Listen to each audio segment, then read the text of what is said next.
Hello my lovely family, welcome back to my channel. যে যেখান থেকে দেখছো আশা করছি সবাই ভালো আছো, সুস্থ আছো, আর আমরাও বেশ ভালো আছি। আজকের ব্লগটা হতে চলেছে একেবারে স্পেশাল। জার্মানির মাইন্সের শান্ত এই শহরটাতে কয়েকটা দিন ধরে আমরা বন্ধুর বাড়িতে আছি।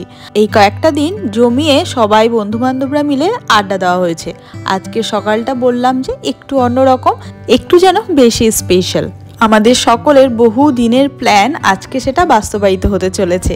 আজকে সেই জন্য মনটা ভীষণ খুশি আমাদের সবার। সকালবেলায় সবাই রেডি হয়ে সেজে গুজে এখন বেরিয়ে পড়ছি। ব্যাগ রাত্রিবেলায় গোছানো হয়েছিল, এখন সবাই মনের আনন্দে বাড়ি থেকে রওনা দিয়েছি ঠাকুরকে দুর্গা দুর্গা বলে।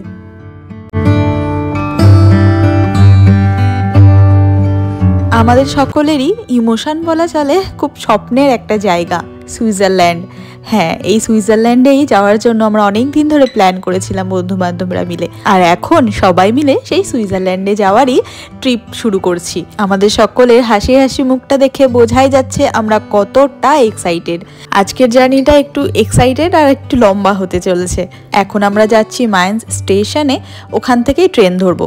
জার্মানির মাইন্স থেকে সুইজারল্যান্ড যাওয়ার অনেক কটা রুট রয়েছে, তবে আমরা আগে থেকেই ডিবি অ্যাপ থেকে একটা টিকিট বুক করে নিয়েছিলাম আইসি ট্রেনের, যেটা দূরপাল্লার ট্রেনের টিকিট হয়। সেখানে আমরা ডিরেক্ট মাইন্স থেকে বাসেল পর্যন্ত বুক করেছিলাম, আর এই টিকিটের কস্ট ছিল 29 ইউরো 70 সেন্ট। আজকে সকালে ঘুম থেকে উঠেই দেখি মেল এসেছে যে প্রত্যেকটা ট্রেন লেট রয়েছে। আমরা একটু ভাবলাম একটু দেরি করেই বেরোই, কিন্তু লাস্টে আমরা প্ল্যান করলাম না, দেরি করে বেরোলে হবে না, কারণ দেখা গেছে কয়েকটা ট্রেন অলরেডি ক্যান্সেল করা হয়েছে। সেই জন্যই আমরা একেবারে বাড়ি থেকে তাড়াহুড়ো করে বেরোলাম। আর তারপর আমরা এখন যাব মাইন্স থেকে মানহাইম, মানহাইম থেকে আবার ট্রেন ধরবো। সেই জন্যই এখন আমাদেরকে একটু ব্রেক জার্নি করে যেতে হবে। কিন্তু ওই যে বন্ধুদের সাথে যে কোনো জার্নির মজাটাই হয় অন্যরকম, দূরটা দূর মনেই হয় না।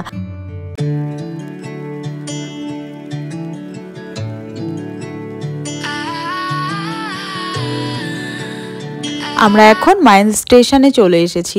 এখন এখানে বোর্ডে দেখে নিচ্ছি পরের ট্রেন কটায় রয়েছে। আমরা যেহেতু আইসি ট্রেন বুক করেছিলাম, ওইটা যেহেতু ক্যান্সেল দেখাচ্ছে, এখন আমরা ওই টিকিট দিয়েই যে কোনো ট্রেনে করেই আমরা সুইজারল্যান্ডে পৌঁছাতে পারবো। সকালবেলায় বাড়ি থেকে চা কফি কিছুই খাওয়া হয়নি, সেই জন্য এখন আমরা কফি কিনে নিলাম এখান থেকে, আর কিছু ক্রসক কিনে নিয়েছি। এইটাই এখন ব্রেকফাস্ট সারবো, যেহেতু ট্রেনটা আসতে একটু লেট হবে।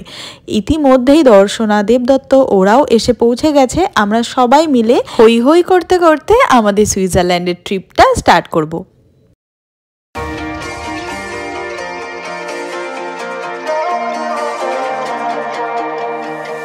Here comes trouble, putting on a show, like a domino, I fall. Mines থেকে এখন ট্রেন ধরে নিলাম, যাব আমরা মানহাইমে। ট্রেনে উঠে যখন জায়গা পাওয়া যায় আর সব বন্ধুরা মিলে যখন একসাথে বসা হয়, সেই জার্নির মজাটাই কিন্তু ভীষণ অন্যরকম হয়। আমরা তিনজন বসেছি এখানে, আর ছেলেরা তিনজন বসেছে ওই দিকটাতে।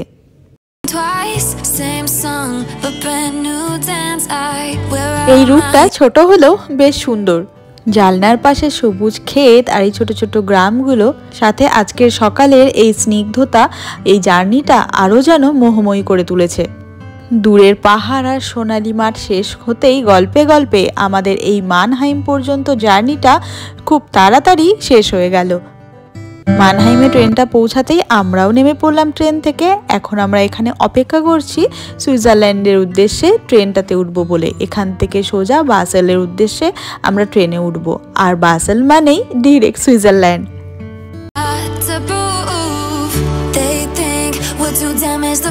মানহাইম থেকে এখন আমরা ট্রেনে উঠে পড়েছি একেবারে সুইজারল্যান্ডের বাসেল পর্যন্ত পৌঁছানোর জন্য। ট্রেনটা ক্যান্সেল না হলে ডিরেক্ট আমরা মাইন্স থেকে এই বাসেলের ট্রেনে করে একেবারে বাসেলে পৌঁছাতে পারতাম, কিন্তু কি আর করা যাবে, এরকম ছোট ছোট অভিজ্ঞতাগুলোই ভবিষ্যতে স্মৃতি হয়ে থেকে যাবে। এখন প্রায় দুপুর হয়ে গেছে, সবার একটু একটু খিদেও পেয়ে গেছে। আমরা দুপুরবেলাতে লাঞ্চ কি খাবো সেটা ভেবেই কালকে রাতে একটু ফ্রাইড রাইস বানিয়েছিলাম। দর্শনাও একটুখানি বানিয়েছিল, আমরাও এখানে বানিয়েছিলাম। সেই জন্য এখন আমরা টিফিন বক্সে যেটা নিয়ে এসেছিলাম, এখন বাইরের প্রাকৃতিক সৌন্দর্য উপভোগ করতে করতে বন্ধুরা সবাই মিলে বসে একসাথে ফ্রাইড রাইসটা এনজয় করছি। We're just working through a little rust. They like to say we're just young, but I know we won't give this up. হাসি ঠাট্টা মজা আর সাথে একটু কার্ড গেম খেলতে খেলতে আমরা পৌঁছে গেলাম বাসেল, যা কিনা 3টে দেশের সীমান্তবর্তী এলাকা, জার্মানি, ফ্রান্স আর সুইজারল্যান্ড। এখান থেকে আমাদের শুরু সুইস বাসের যাত্রা। এখন আমাদের কয়েকটা কাজ রয়েছে। এখান থেকে কিছু ইউরো আগে সুইজারল্যান্ডের টাকায় কনভার্ট করিয়ে নিতে হবে, আর এখানকার সুইস পাসটাও কেটে নিতে হবে। ট্রেন থেকে নেমেই ওটাই আমরা এখন চেক করছি কোন দিকে কিভাবে যেতে হবে। তবে এক্ষেত্রে আমার একটা অ্যাডভাইস দেওয়ার আছে। এখানে এরকম বাসেলসে নামার পরেই নর্মাল মোবাইলের ডেটা অন করার একদম প্রয়োজন নেই। সবার আগে ওয়াইফাই কানেক্ট করে নিতে হবে, যেখানে থেকে আমরা দেখতে পারবো যে কোথায় যেতে হবে, কত নাম্বার বাস ধরতে হবে, কিভাবে কি যেতে হবে। আর আগে থেকে রোমিং ভরে নেওয়া যেতেই পারে ফোনে, কারণ রোমিং ভরা থাকলে কোনো রকমেই এক্সট্রা টাকা কেটে নেওয়ার কোনো চিন্তাটাই থাকবে না। তাই তো বাসেলসে নামার পর সবার আগে আমরা যাচ্ছি এসবিপি যে অফিসটা রয়েছে সেইখানে। এখান থেকে আমরা সুইস ট্রাভেল পাসটা কেটে নেব 1 সপ্তাহের জন্য, যেটা একেবারে সুইজারল্যান্ডের সমস্ত ট্রেন, বাস, ট্রাম, এমনকি অনেক রোপওয়েতেও কিংবা সমস্ত রকম মিউজিয়ামেও এই ট্রাভেল পাস দিয়েই কিন্তু বিনা চিন্তায় ঘোরা যায়। সুইস এই ডে পাসটা ভীষণ লাভজনক। কি হলো না একদম ম্যাজিকের মতন, বিনা টেনশানে যখন আমি পুরো সুইজারল্যান্ডটাই ঘুরতে পারবো। সুইস পাস নেওয়ার সাথে সাথে কিছু টাকা আমরা ওয়াইজের কার্ড থেকে সুইস কারেন্সিতেও কনভার্ট করে নিয়েছি, তাতে সুইজারল্যান্ডে কোনো কিছু কেনাকাটার জন্য সেই টাকাটা থেকে আমরা সহজেই কেনাকাটা করতে পারবো। সুইজারল্যান্ড ঘুরতে আসার জন্য কেউ যদি প্ল্যান করো, ডেফিনেটলি সবার আগে বলবো এই সুইস পাস নেওয়াটা ম্যান্ডেটারি। এটা না নিলে তোমরাই কিন্তু মিস করবে। বাসেল থেকে সুইজারল্যান্ডের রাজধানী বার্ন পর্যন্ত পৌঁছানোর এই রুটটা আমাদের কাছে জীবনের অন্যতম সেরা রুট হয়ে থাকবে, কারণ জানলার পাশ থেকে প্রাকৃতিক দৃশ্যটা সত্যি এতটাই মন কাড়া। পাহাড়, লেক আর ছোট ছোট বাড়ি সব মিলিয়ে পুরোটাই যেন একটা ফেয়ারি টেল। আমার 2 চোখ ভরে প্রাকৃতিক দৃশ্য যা আমি দেখেছি তা সত্যি ভাষায় প্রকাশ করার মতো নয়, শুধু অনুভব করতে হবে। আর শেষমেশ আমরা পৌঁছে গেলাম সুইজারল্যান্ডের রাজধানী বার্নে। আমাদের much awaited trip, Switzerland trip, at least আমরা পৌঁছালাম সুইজারল্যান্ডে। সত্যি আমার কাছে মনে হচ্ছে আমি এখনো সেই স্বপ্নের রাজ্যে বাস করছি। বার্নে পৌঁছানোর পর সবার আগে ব্যাগগুলো সাথে নিয়ে আমরা করলাম সামনের শহরটা একটু ঘোরাঘুরি। প্রথমেই চোখে পড়লো নীল আকাশ, সাথে একটা গির্জা আর দূরের ওই পাহাড়, পরিষ্কার রাস্তাঘাট, পুরোটাই যেন মনে হচ্ছে ইতিহাসে মোড়া। নিজেকে তো আমি বিশ্বাসই করতে পারছি না যে আমি সুইজারল্যান্ডের মাটিতে দাঁড়িয়ে।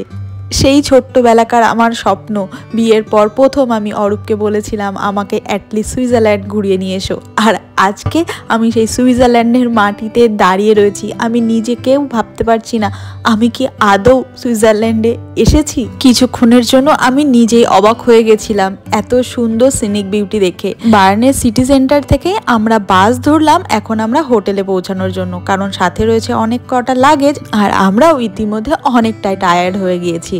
বাসে করে 7 মিনিট মতন লাগবে হোটেল পর্যন্ত পৌঁছাতে। আর এইখানকার ট্রেন কিংবা বাস কিন্তু একদম সঠিক টাইমেই ছাড়ে। তো সবার আগে বলবো কেউ যদি প্ল্যান করো কোথাও যাওয়ার জন্য, একদম ঠিক টাইমে যেন বাস কিংবা ট্রেন স্টেশনে পৌঁছে যাওয়া হয়, তাহলেই কিন্তু ট্রেন কিংবা বাস একদমই মিস করবে না। আজকের ওয়েদারটাও কিন্তু বেশ ভালো, রোদ উচ্ছল মনে হচ্ছে। আশা করছি নেক্সট ডেগুলো আরও ভালো ওয়েদার থাকবে, যাতে আমরা সুইজারল্যান্ডের বাকি দিনগুলো খুব ভালোভাবে কাটাতে পারি। হোটেলে পৌঁছানোর পর আমাদের সবার চোখে মুখে একটা শান্তির হাসি। আর এখন ফার্স্টেই যেটা করতে হবে, রিসেপশনে গিয়ে চেকিং ফর্মালিটিস কমপ্লিট করে ডোর কিটা নেওয়া। আর সেটা করার পরে এখন আমরা যাচ্ছি যে যার বুক করা হোটেলে। আর এই হোটেল সম্পর্কে একটা কথা বলি, সুইজারল্যান্ড কিন্তু ভীষণ কস্টলি একটা কান্ট্রি, তাই এখানে আসার প্ল্যান করলে অবশ্যই 6 মাস থেকে 1 বছর আগে হোটেল বুক করা উচিত। জুরিক কিংবা ইন্টারলেকেন এই সমস্ত জায়গায় হোটেল বুক করতে গেলে প্রচুর টাকা বেরিয়ে যায়। আমরা সেই জন্য বার্নে আমাদের হোটেলটা বুক করেছিলাম।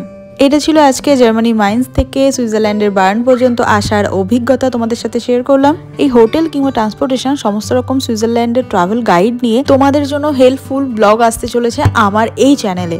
আর তার জন্য আমার চ্যানেলটাকে সাবস্ক্রাইব করে পাশে থাকা বেল আইকন ক্লিক করে চোখ রাখতে হবে। সুইজারল্যান্ড রিলেটেড কোনো রকম কোয়েরি থাকলে কমেন্টে আমাকে লিখে পাঠাও, তোমাদেরকে আমি অ্যান্সার দিয়ে দেবো। আজকের ভিডিওটা ভালো লাগলে একটা লাইক করে যেও, কমেন্ট করে জানিও তোমাদের কেমন লাগলো। সবাই ভালো থেকো, সুস্থ থেকো, আর দেখা হচ্ছে পরবর্তী ব্লগে।